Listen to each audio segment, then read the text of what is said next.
evening, everyone. So today I'm here again. Actually, this time I'm going to go solo.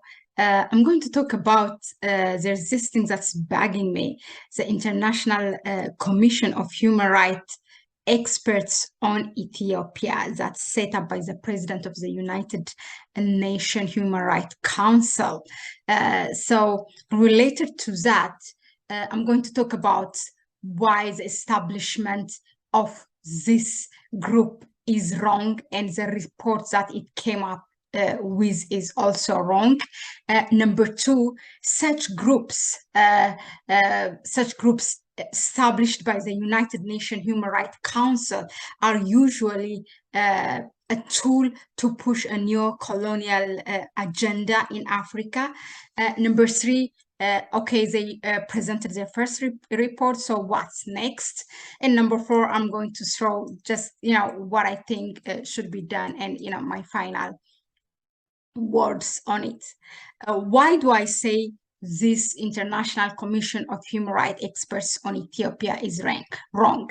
Two things. The establishment of itself is wrong because it trespasses the sovereignty of Ethiopia. Number two, there was a report that it came up with, which they recently presented, I think last week presented it, is also whole wrong.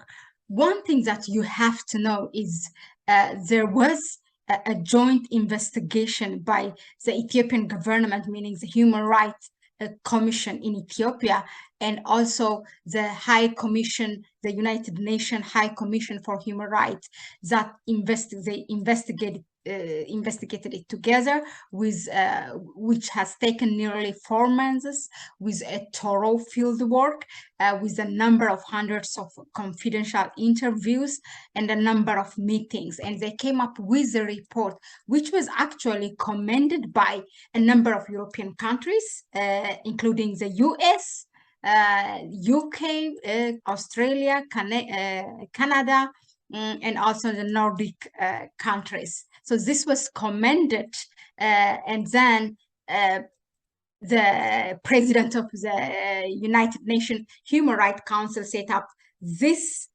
committee or group to investigate, meaning which is a waste of time, a waste of resources, by the way.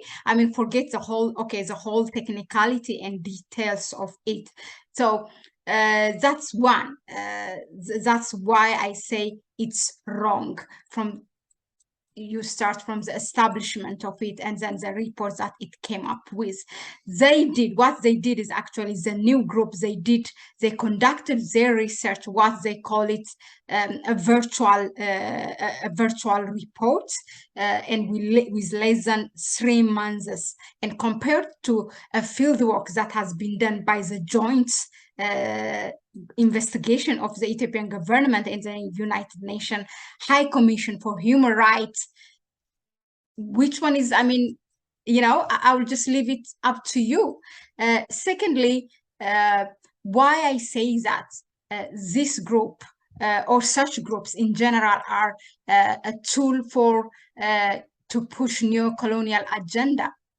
As you know, the human right is usually used, it's a weaponization. UNHCR, the United Nations Human Rights Council, is used as to criminalize African leaders, and then what they do is actually, so think of it. One good thing about the West, is US and its allies, is that they always operate by the book. There's nothing new. So what they want to do when there's a government and a country that refused, to implement what they said or to implement their agenda, what they are going to do is there are, phases. Number one, they are going to create a hybrid war, meaning by sponsoring a rebel group inside that country. And when that fails, which is exactly the case in Ethiopia, by helping in every way they can and sponsoring TPLF or supporting TPLF. And this is done, all with the media, with their researchers. It's all a united front. And when this fails, when that specific country, or in this case, the case on point is Ethiopia. So when the Ethiopian government resisted that, and when the people came united, against this US sponsoring of the rebel groups in the country, then what they did is actually to create this group, or to use the Human Rights Council, the United Nations Human Rights Council, to set up this group so that they can discredit the functional government of Ethiopia and then the functional institution of the country, and also not only the country, but also discrediting the capability of solving such problems of the continental body, which is the African Union. So this is phase 2. Now, what happened is, even if the Ethiopian government accepted and they did the joint investigation, and still the report that came out was accepted and commended by a number of countries, so they cannot do anything, then they set up this external committee or group, but still through the United Nations, so that it can come up with their agenda. So they want to hear, they want to read what they expected to do, so that it will allow them to interfere or to intervene in that country. So the third phase is actually because the Ethiopian people, together with their African brothers and sisters, were against the whole thing of this establishment of this committee or this group.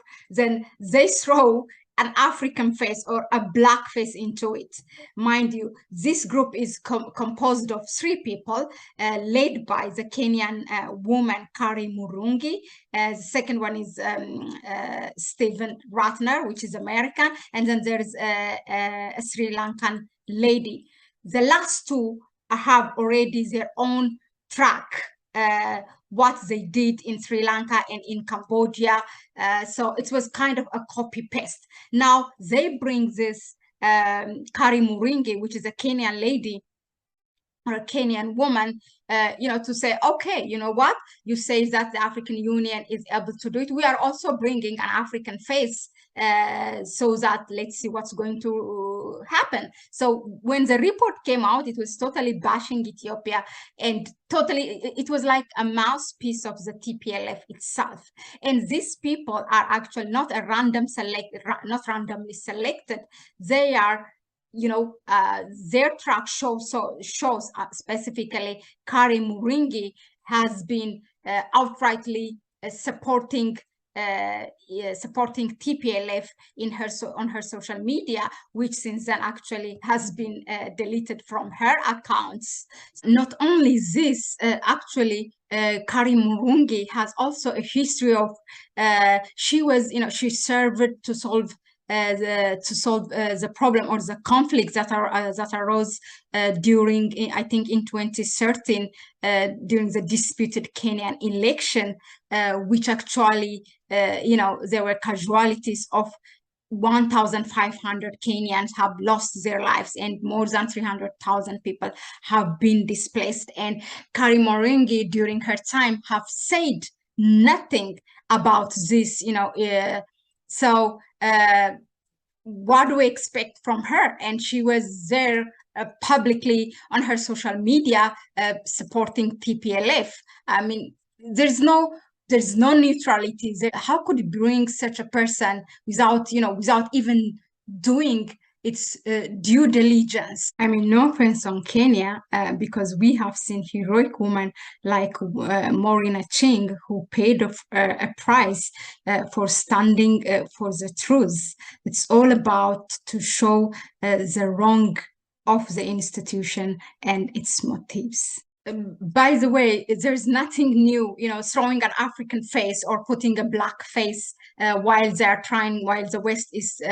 West is trying to punish an African leader that refused to bow to the West is not something new. If we just look at our history, even the recent history, how they killed Muammar Gaddafi is the same thing. How they killed Patrice Lumumba, how they killed Thomas Sankara. Those are assassinated by Africans who, together with CIA. And also we can mention the Moroccan also Mehdi Ben Barka or something, if I'm not mistaken, the Amilcar Cabral. There are, I think, a dozen of Pan-African leaders that are assassinated together with CIA, but using African people themselves. Also, if we look at the ICC, it was in the time of also Madame Bensouda from Gambia, where it was during her time that a number of African leaders were also prosecuted. So this is not something new. All we have to do is just to look at back to our on our history and then learn from it. So what are we expecting from such people? What's going to be the report? So it was totally, I mean, I'm not going to go to the details of, there's this point they said wrong. I mean, I will just leave that, but I see from the outset of it by itself, everything was wrong about it. Now, what's next? What's going to happen is actually so this committee or this group is mandated until the end of this year, until December, and then so they are asking. There's a conference going on until I think the 7th or 6th of October in Geneva, and what's going to happen is they are going to ask for the to prolong the duration of it for 1 more year or whatever. So, and then they do a further investigation. So they can advocate more sanction against Ethiopia, against Ethiopian people. While they're advocating a sanction against 120 million people, on the other hand, they are spending close to $1 billion on this committee or on this group. We are in the world where we live, we take from the hungry and then, we give to the other, to another one, which is a greedy one. Now, what I want to say about this is actually